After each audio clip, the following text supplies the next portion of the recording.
Hello everyone, তো চলে এসেছি তোমাদের সামনে একটা নতুন ভিডিও নিয়ে। তো আজকে রান্না করব চিকেন।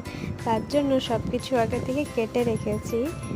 তারপর তার মধ্যে আদা পেস্ট, জিরে গুঁড়ো, লঙ্কা গুঁড়ো, দই সব কিছু ভালোভাবে ম্যারিনেট করে রেখে দিলাম 15 মিনিট।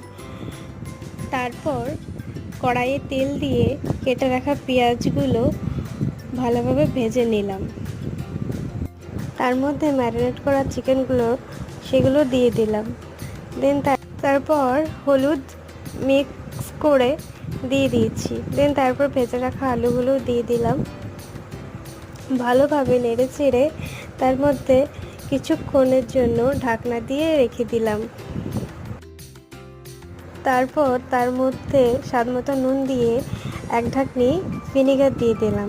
তারপর যে কেটে রাখা টমেটো কুচিগুলো ছিল সেগুলোও দিয়ে দিলাম।